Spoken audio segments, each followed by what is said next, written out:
Thanks, Carol. I'd like to introduce you to a rather special little lady this morning who's joined us on the programme. This is little Millie Kelly. Good morning to you. There she is. When She's looking at herself in the cameras now. When Millie was born, she needed an operation because she was very poorly. She needed kidney dialysis. She was too small for the NHS machine. Yes, her doctor refused to give up and with the help of an engineering student built a device specially for little Millie. Yeah, here it is. It saved her life. Now she's a healthy 2-year-old who's just lost her teddy. And while we get that for her, she's joined by her mum, Rebecca, and also here, Dr. Malcolm Coulthard and Nick Everdell, the machine's creators. Welcome to you all. Oh, Millie, I know it's so difficult, isn't it, being on television at this time of the morning, but Mum, Rebecca Kelly, tell us what happened when Millie was born. What was wrong? When she was born with the bowels outside of her body, which is known as gastroschisis. So I lived in the RVI in Newcastle. When she was a week old, they returned the bowels back into her body and closed the stomach up. Unfortunately, this caused too much pressure and she went into acute renal failure. It must have been very harrowing at the time. And then these guys, she's on her way, she's got to walk about. And then these guys came up with something that made a huge difference, didn't it? Yes, they did. They came up with a dialysis machine that would treat my baby, and it was the only hope for her. Yeah. Malcolm Coulthard, she was too tiny when she was born to be put on an NHS dialysis machine. I mean, was that at the time was her only option, presumably? Yeah. When you come to dialyse very tiny babies, you just can't get enough blood flow from them to the machine to make the machine work.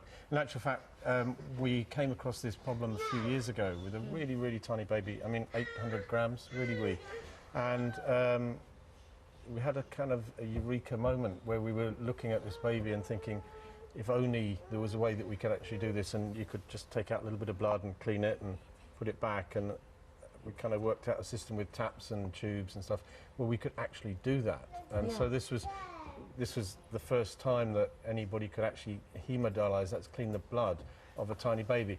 Sadly, that little baby had so many other things. We made his kidneys better, but and sadly he died. But I then realised that this had potential to be able to dialyse other tiny babies such as Millie, and I got in touch with, I was looking for an engineer, somebody that would actually turn this, what effectively the first time was just taps and syringes that was operated by the nurses, into a machine that we could use in the future, and I got in touch with Nick. Came into the picture. Nick Everdell. So you worked on this in your bedroom at home, is that right? Yes, I did. Yeah.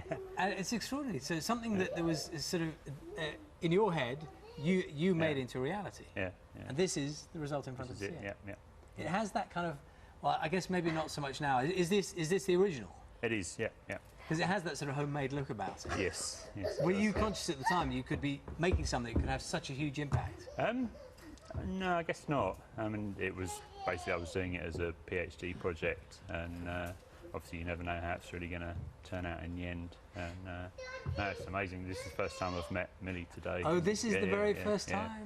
Yeah. So that must be quite a moment then to meet this lively little 2-year-old whose life effectively you saved. I guess so, yeah. With this piece of homemade kit from your bedroom. Is it being used elsewhere now? I mean, has it been taken on by other people? No, I mean, at the moment, literally, that machine is the only machine in the world that you can use to dialyse very tiny babies. But presumably there are lots of little tiny babies who need it. There are other ways of dialysing babies, but for certain ones, babies such as Millie, who had this problem with her tummy, there's actually no other way to do it, and she would have died elsewhere. That's the reality.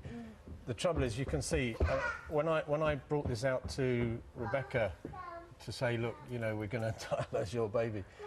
I have to confess, I shouldn't really say this to Nick, but I have to confess that I was kind of very polite. I was saying, look, you know, it looks a bit of a heap, and it looks like it's been made in... Rebecca, what did you think? I thought the same, really. I didn't know whether to trust it or not, but I had my faith in the doctors, and I thought that was my only hope anyway, but I didn't know what to expect when I seen it. I didn't know what it was, and I just thought it hadn't made, really. But it works. But the thing is, it works, and what we're now doing, Nick's been a huge input to this as well, at the RVI, is that we're actually building a sort of state-of-the-art, cutting-edge dialysis machine, which will then be commercial and other people will be able to use sort of worldwide. So that's our... Good luck to you, because we can see the effects right in front of us. And with, Rebecca, with thank Millie you so there. much for bringing Millie in. There she is. She's wandering around. She's making herself at home now, you see.